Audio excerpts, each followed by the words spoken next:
Alright, we're going to the next lesson in our very beginners crochet videos, and we're going back to basics for 2010. Okay, I want to cover three things in this video, and that's holding your hook, your yarn tension or holding your yarn, and making your slip knot or your first chain stitch.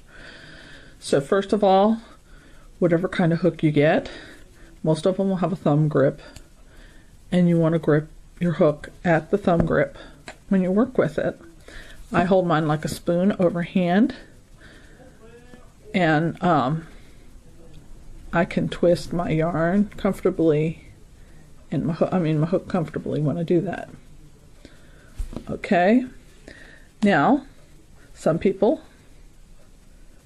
hold their hook like a pencil, and they hold their hook vertically most of the time while they're crocheting, and they scoop their yarn. Nothing wrong with that.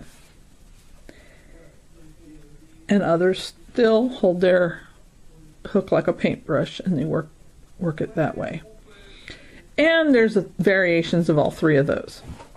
I personally find better control over my hook with an overhand spoon grip. And so whatever way you're comfortable holding your hook, if you follow my videos, you probably want to hold the hook the way I hold it. If you already crochet a little bit, hold it the way you're comfortable. Okay, next part of crocheting is your yarn tension or holding your yarn. Okay, with red heart, pull the see the arrows, pull the tail out of the end. On remember what I said, on skeins you work from the center of the skein, and then you pull the yarn out this end. Okay, so what we're going to do here is for yarn tension. Okay, when you manipulate your yarn, you have to put your hook and you have to do yarn overs and that sort of thing. So you're going to have some tension in your yarn. To do so, the way I do it, I hold my hand this way. I take the tail and wrap it around my pinky and around my pointer, and then hold it between my thumb and my middle finger. That's how I do my tension. I'll show you again. Around the pinky, around the pointer, thumb and middle finger. And your tail needs to be 3 or 4 inches long so that you can draw it in later with a yarn needle. Some people wrap around their entire hand, hold their tension. Some people don't hold it at all. They just kind of work their yarn by holding the yarn in their fingers. That gives me hand cramps, to tell you the truth. Some people can do it that way. It's like holding the hook. It's whatever you prefer, whatever works for you. Okay, the next thing we need to know is how to make a slip knot. If you already know how to make a slip knot, use your favorite method. But here's a method to do. You have the tail in your right hand, you kind of loop it over your pointer finger and make a loop so that the tail crosses over the front. Then you take that tail and fold it in half and tuck it through from the back to the front, and you pull up the loop and you tighten it, and that's a tight slip knot. Okay, if you tighten it, that does not count as a chain stitch. Then you can put your hook through that loop.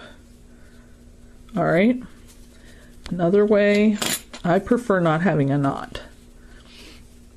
Michael Selleck shows you by wrapping it around your finger twice, back loop over the front one, then you get that second loop again and bring it over the front and your finger. You pull it up. If you leave that loose, you can put your hook in here. If you keep your knot loose, that'll count as a chain stitch. For me, I like to go directly into crocheting from my tension. So what I do is I do my tension around my pinky, my pointer, my middle finger, make sure I have a tail. Hold it, grip the yarn between my thumb and middle finger.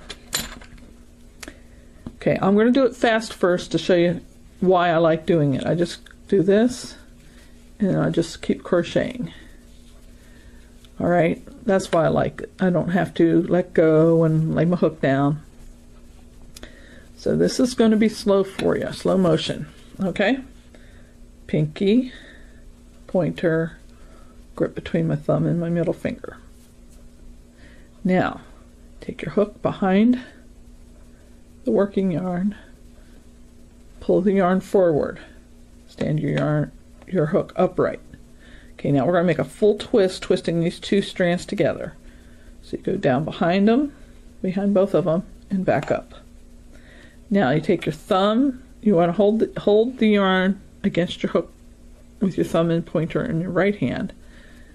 Take your thumb and middle finger and hold that twist in place. You want to have that loop so it glides easily over your hook. Alright? Yarn over your hook. Catch that yarn under there, twist down slightly, pull it through. Then turn your chain over. And that makes a chain stitch and a slip knot all at once. Let me show you that again. Around your pinky, around your pointer, grip between your middle finger, your thumb, hook behind, right towards yourself, stand it upright, go down, behind everything and back up. Grip that knot between your thumb and middle finger, yarn over, draw it through. First chain, slip knot. You can replay these few seconds over and over again till you get it right. So the next video we're going to actually start our project. We're going to make a chain. And we'll see you there.